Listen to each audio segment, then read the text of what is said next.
What's going on, CALIVEGANs? And welcome into another episode of the CALIVEGAN podcast, the only calisthenics podcast to help vegan men build muscle. And today we are going to base these mainly on questions and answers, Q&A. So as you're joining in, drop your questions and let's get this going. Again, guys, for the ones that are joining in, drop some questions. This is going to be a Q&A based live, anything calisthenics, fitness, building muscle, vegan nutrition, fruit-based diet, anything you want to drop in the question box or in the comments. Like question box is going to work better. So usually we do these while I'm training, but I've been drinking a lot yesterday and I'm so hungover, so I'm not going to do my workout. And yeah, you might be thinking, but don't you sometimes say that we should be training in hangover? And anyway, to kind of punish ourselves. And yeah, that's partially true. But at the same time, I am going to work out, so I will go for a run today. But at the same time, I have 4 workouts per week, so it's easy for me to just move one workout forward and do a better workout tomorrow rather than working out today in hangover. But my message when I do say that you should be training anyway, even if you've been drinking and you're hangover, you're more tired, you're kind of feeling lightheaded. The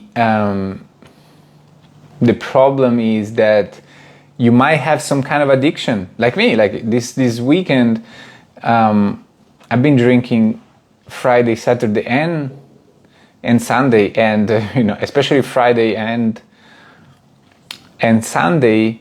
My intention was not to drink, and then I drank anyway. So when that happens, is because there's addictive behavior going on. Like when you don't want to do it because there's going to be some negative consequences, like feeling bad today is because you are being dragged by addiction. So my point with that, when it comes to training in hangover, is just when like this is a repeating event where you are kind of always dragged from your addictions to take the wrong decision, and you're just in a loop of being in hangover perhaps and skipping your workouts. This is something that happened to me a lot when I was partying a lot in London. And I was forcing myself to, and work out in hangover anyway, because otherwise I would just skip the workouts, and that's not good. And by doing my workout in hangover, even if I wasn't feeling the best, sometimes I would even feel sick. You create that discipline. You start reminding yourself that, hey, like this is the good thing that I have to do, and I do not want to feel bad while I take care of myself.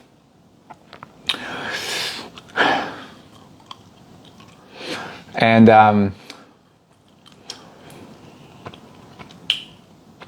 yeah, so that's my point about training in hangover.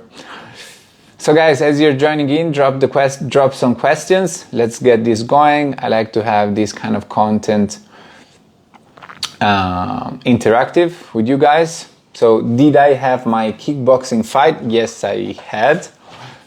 You have the fight on my Instagram. I've been KO'd twice, and the fight ended in the first minute, we should say.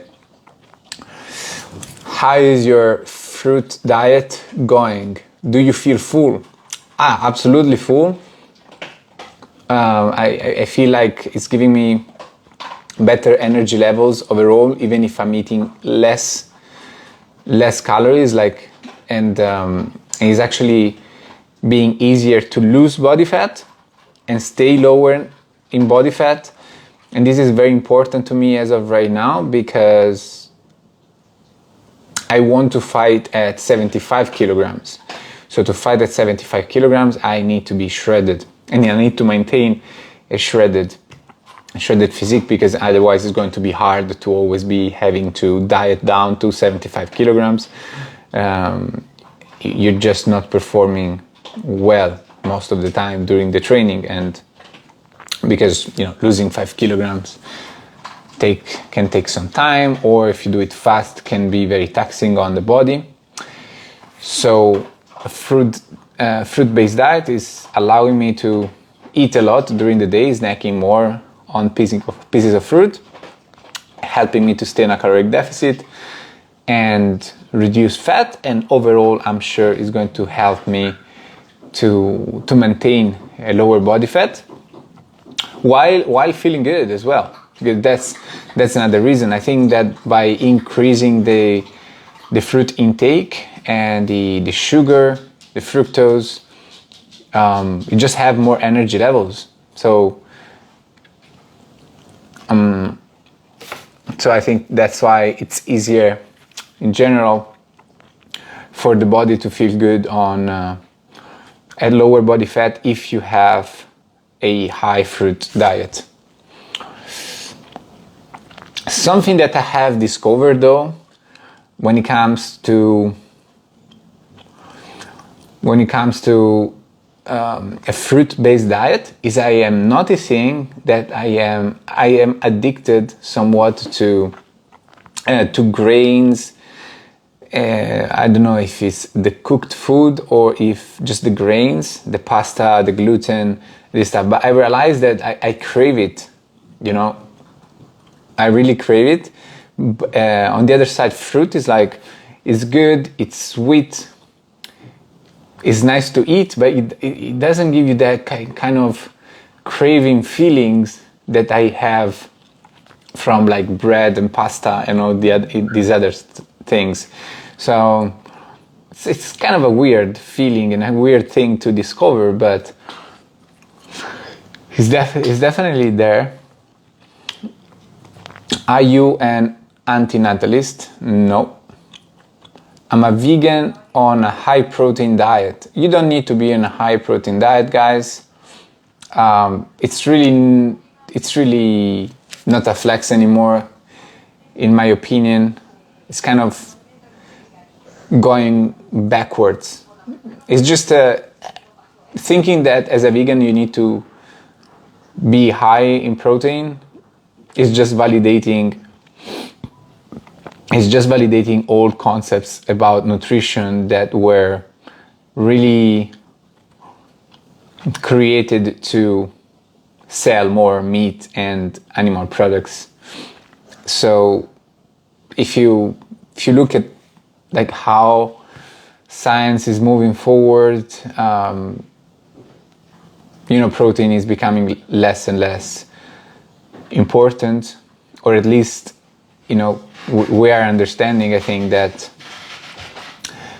if you eat enough calories, you will get enough protein. And then there is the conversation about the fact that the body has a reserve of amino acids and makes complete chain of amino acids by itself, and you don't really have to worry that much about how you're getting your amino acids. Protein is in food. And if you look at other animals as well, especially our similar primates, they eat primarily fruit, and 75% of their diet comes from fruit. 25% would mainly come from other plants, seeds, vegetables, and they are way stronger than the average human. So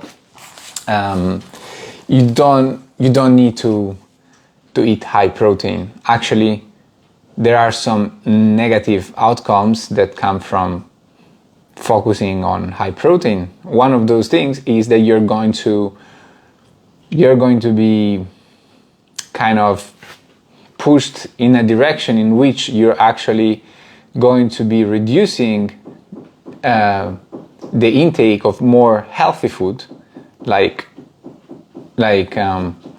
fruit, because it's lower in protein. This is my first time hearing you speak. Is your voice changing from regular to deeper? I don't know. I really don't know. I try to speak natural. Today my voice is deeper because I'm hungover. That's why I have this like more relaxed voice. It's just because I'm lower in energies. I guess today I had, I don't know, 1, 2, 3, 5, 6, maybe 10 beers and 2 ramen cokes and a shot of tequila. Something like that.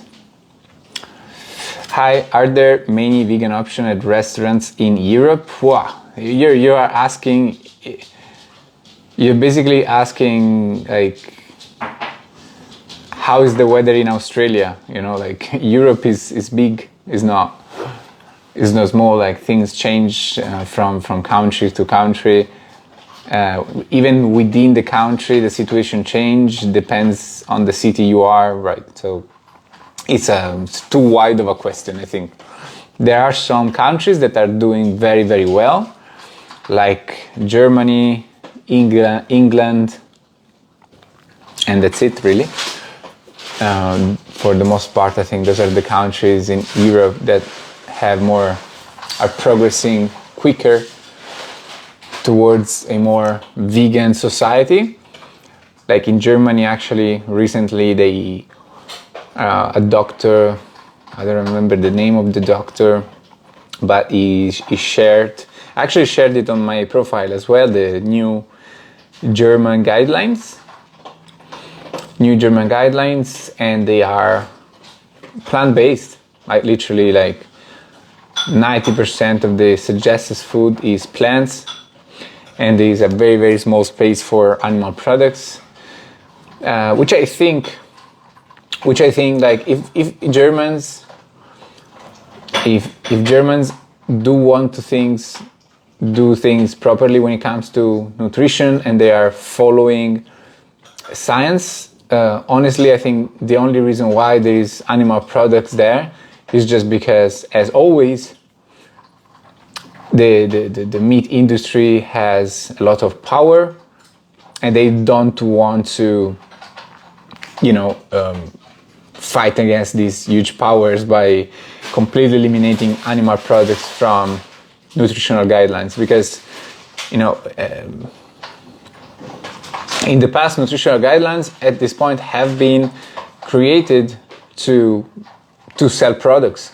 All right, so the protein thing, everything has been created to sell a specific product, which for the most part is meat, dairy, and eggs, and animal products, and also to make happy a population that it's looking for comfort. Like for example, when you have most fat daily intake recommendation that suggests up to 35% fat, and that's related to an increased risk of different diseases. So it's like, yes, 35% is probably lower than some people that eat junk all the time, but it's definitely not anywhere close to optimizing your health. 20% is what should be suggested, and 15% is even better. 10% fat intake is even more optimal for human body and optimizing health. But yeah, for the most part, it depends where you are in Europe. You're going to have different influence around veganism. And for the ones that are joining in, drop some questions. Let's keep this going. I have 1 hour with you guys. My last fight, I had 4 nights in hospital and 2 operations on my nose. Unfortunately, it it's how it goes sometimes. Good luck for next time. Wow, that was hard. Hopefully you feel better. I'm thinking of doing something similar. It sounds good. Nice. For the ones that are joining in, drop some questions, guys. How to make vegan curd? I have no idea. I'm not Indian. But yesterday I went to an Indian restaurant to eat, actually. It's crazy how sometimes I actually have Indians coming to me and like, it's so difficult to be vegan because I'm Indian and, like everything has got cheese, but that's absolutely not true. Like even here in Europe, like Indian restaurants always have vegan dishes like lentils with potatoes and you got mushroom with spinach. Like Indian restaurants are everywhere. They always have vegan options. So I don't know how can Indians sometimes say that it's difficult to be vegan in Indian. It's just not true.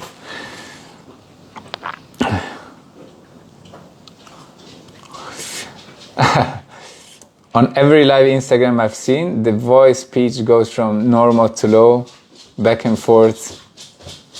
Instagram needs to fix that. I understand what you mean now. That's the internet connection that slows down. That's why it goes like that. It happens to many influencers, I've noticed. Do you drink pea protein? Absolutely not. As I mentioned before, it's all the protein is all a propaganda to sell your product, and we went from meat to protein powders. There is no need to focus so much on protein. At this point, I actually think that it's better to focus on stay low on protein, 0.8 grams of protein per kilogram of body weight, and not aiming for more, because aiming for more is going to, as I mentioned before, translate in you doing lesser healthy choices. Okay, avoiding healthy food like fruits, which is the best for humans, is our species specific food. We are primate, we are not lions, right? We are not baby cows neither. And we're not birds neither, right? So, and I'm not demonizing like other plant food like seeds and grains and legumes, but fruit is better for us than these other food. In fact, we wouldn't eat beans and grains raw. We don't have the digestive system as birds have that allow them to digest seeds and grains properly. So I don't take protein powders. I mean, it's a very long time I don't take protein powder. Even when I wasn't vegan, I was training. My mom always taught me that, proper nutrition is kind of all you need. So I was always kind of, I don't really want protein powder. I think food has got everything that I need. So, and after when I went vegan, I also didn't take much protein powder. I took it periods in and out, but never consistently, because I realized, again, like food is enough to fuel my body. And also, man, like every protein powder that I tried, it always gave me some digestive issues. So, and also, if you focus on protein, this is what happens. Especially for vegans, when you focus on this very high protein daily target, like 1.6 grams, or even some people would go as high as 2 grams of protein. But right now it should be clear that like really the highest protein intake target should be 1.6, like 2 grams. It's now clear that it's completely useless. Okay, so if when you do try to hit those higher protein target for vegans, what happens many times is that you go for more processed food. You have protein shake, you have seitan, you have perhaps fake meat, and you shouldn't be thinking about nutrition with the whole intent of optimizing like lean mass. You should be thinking about nutrition of what's healthy, what's the healthiest choice that I can make. And the healthiest choice is always getting as close as possible to whole food and less processed food. Now I know that a lot of nutritionists out there will be, do you have, studies show that, protein powders are completely healthy. Studies shows that fake meats are okay. Whole is better. It's a very simple concept that we can agree on. You don't always need randomized studies and controlled trials and group of people to. There is something called that common sense, and that should go together with science as well. And ingesting processed things and chemicals, things that are done in labs, it's, in my opinion, a lesser healthy choice than focusing more on whole food, like fruit, that don't need any processing to be eaten. Is the number one fruit that everyone would have no problem on eating raw. And now we can go back to what I said in the beginning, that I've been drinking Friday, Saturday, and Sundays. Like, man, you're talking about health and you've been drinking freaking liters of alcohol this weekend, 3 days in a row. That's right. But everyone is going to be in his own journey in life. It doesn't mean that I'm not aiming for healthy choices overall. The fact that I've been drinking, I actually didn't want to drink. Okay, so the fact that in your life there's going to be some less healthy choices, it doesn't mean that you should accept them, or that you cannot do better healthy choices in other moments. All right, because this is actually a mindset that in Italy was very strong a decade ago, like 10 years ago. In Italy, people usually said to someone that is training perhaps and doing sports and was drinking in the weekend, many people will tell you, why do you do that? It doesn't make sense. Like, if you're drinking, why do you work out? There's like this line in which you either super healthy, you do sport and you only eat healthy, or you don't do nothing. Because if you drink in the weekend and then you train and take care of your body during the week, then it doesn't make any sense. And so that's stupid. All right, so you should obviously aiming for maximum healthy choices all the time. Absolutely amazing. But for one reason or another, you perhaps fall off track, you have bad habits that you're trying to eliminate.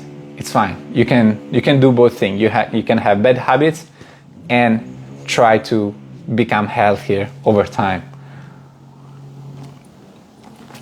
We have any suggestions for what to eat for a multi-day festivals, snacks and main meal, like to restore energy and stuff from dancing? Okay, asking for a friend.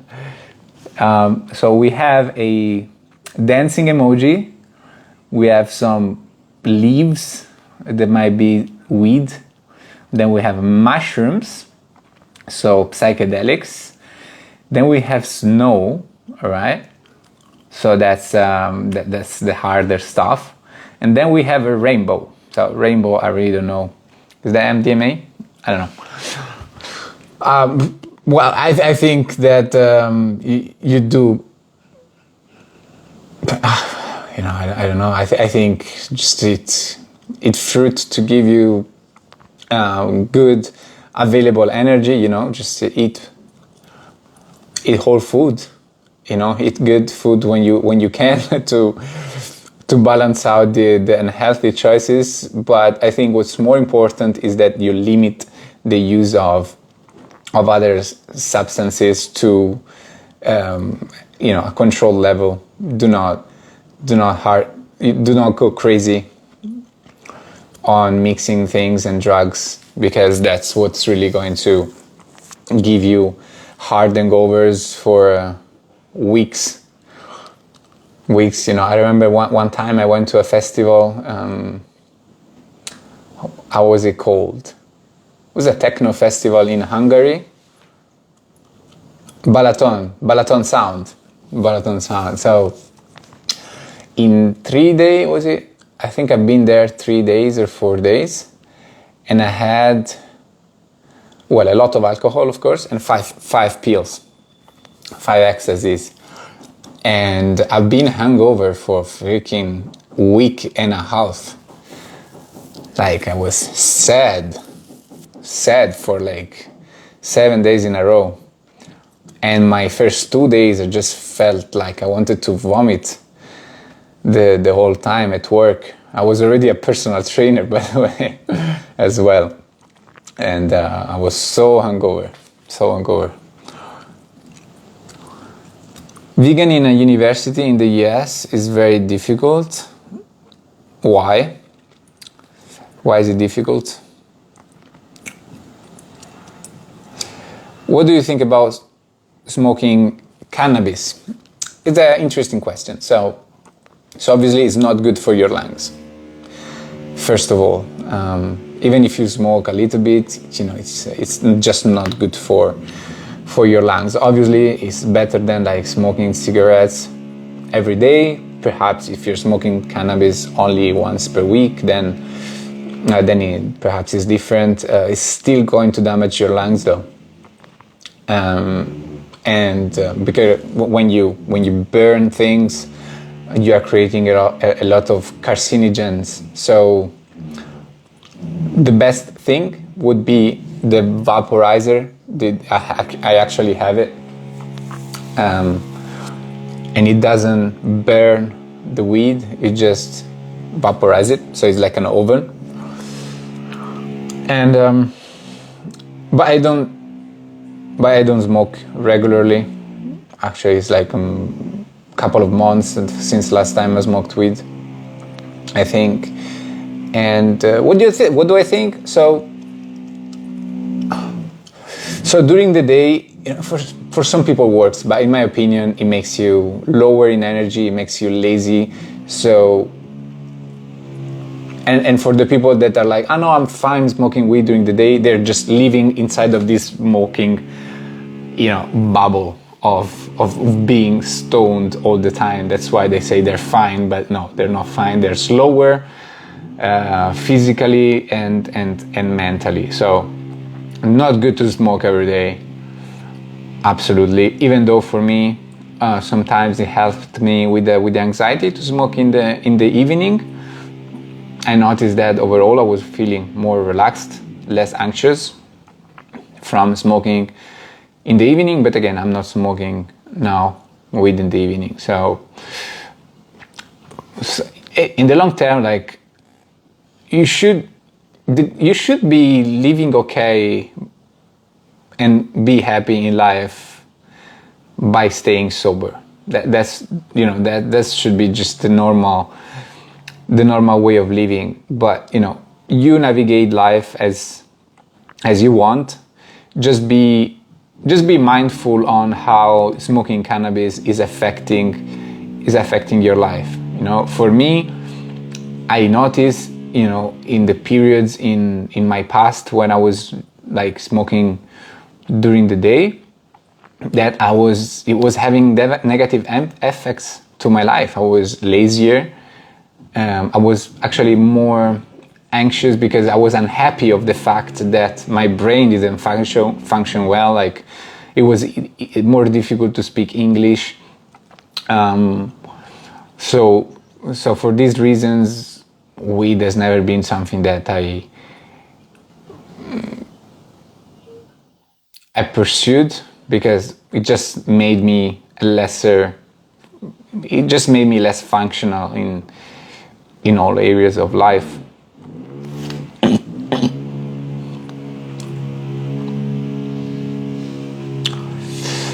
Let's see what we have.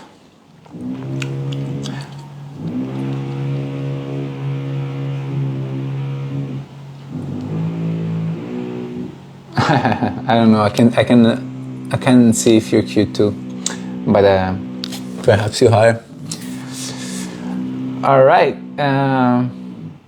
For the one that are joining in, drop some questions if you have them. If not, we can also stop it here today.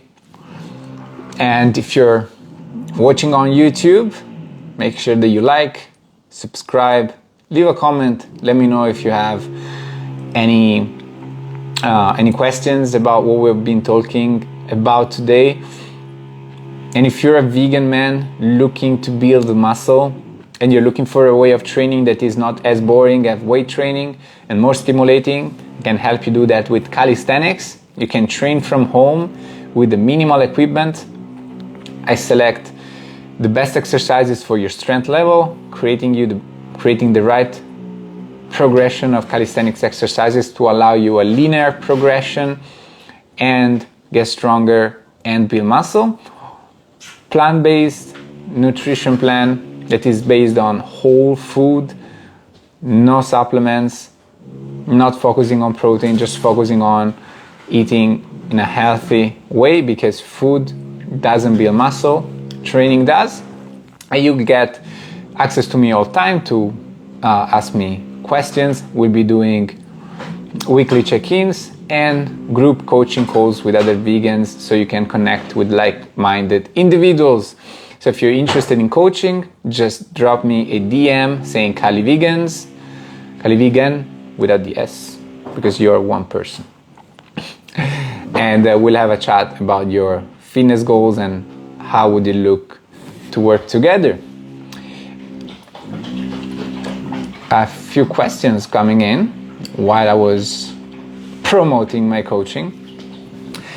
Going vegan will reduce men's libido and cause problem in marriage life. So it seems that the opposite happened.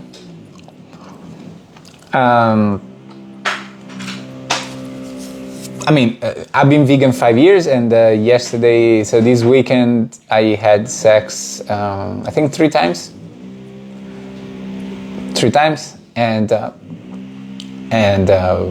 one of these 2 times was with, I have 2 girlfriends, so sometimes we are the 3 of us together, and that's a practical example of how my libido goes.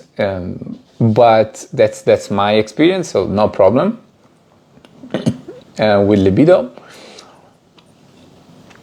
And but actually, scientifically, I've seen a couple of times in the twin experiment where they're testing twins. One is going on a omnivore diet, and the other one is going into a plant-based diet, and there is also another, so there is the Game Changer movie, and there is also What the Health, and in all 3 of these documentaries they show an increase in libido by 200%, I think, something like that. So it seems like plant-based diet actually does the opposite. It does not give problems with the libido, but it actually makes you hornier to go vegan. and eat a plant-based diet. Something that I can add though, because actually one of my pinned posts starts with going vegan a plant-based diet affected my libido. But that happened only because I was really under-eating. I was under-eating, and I went down a path of low energy levels. And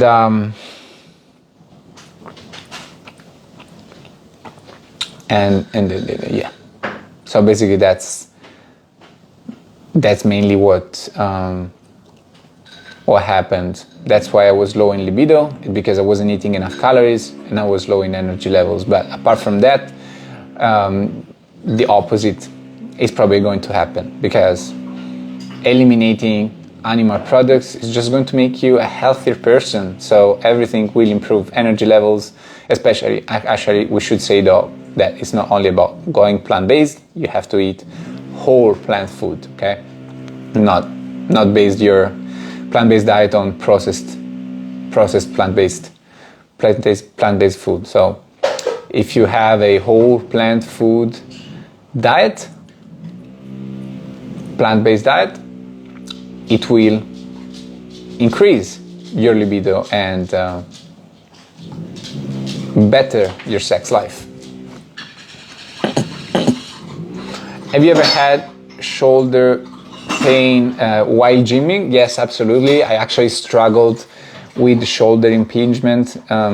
If you actually send me a DM saying impingement, I have a video where I talk about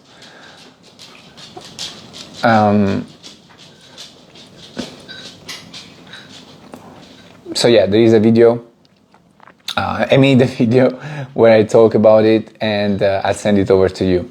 But basically, my main problem when I was having a lot of shoulder impingement was my internal rotation of the shoulder. Okay, so what I do is I lay on the floor this way, okay, and you push your wrist towards the floor. So imagine this is laying on the floor, okay, my shoulders are up, okay, my back is not on the floor, I'm laying on my side and I'm pushing the wrist towards the floor to increase my internal rotation. This was for me, of course. Maybe you have other problems, but working the internal rotation, the external rotation, the flexion and extension of the shoulder is definitely going to reduce the risk of injuries and perhaps help manage and eliminate your shoulder pain.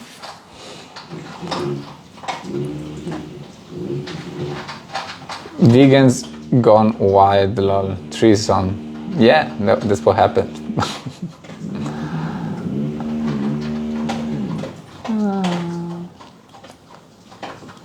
Yes, that's what I have. You had impingement. All right. So yeah, can send me a DM with the word impingement, and so I know that I have to send you that video. I'll send it over to you. It's like I think it's a 5 to 10 minute video. And I think we are done. No more questions. Thanks for joining in. If you're on YouTube, like, subscribe, leave a comment, and if you want to come live, come to my Instagram, Stefano Vegan Calisthenics.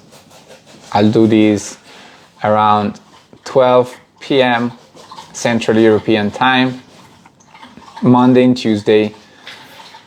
I actually need to comment. I'm not sure if I'm going to keep doing those while I work out or just do them like this, because it seems like it might be more effective to just sit and be here answering your questions instead of working out. I don't know.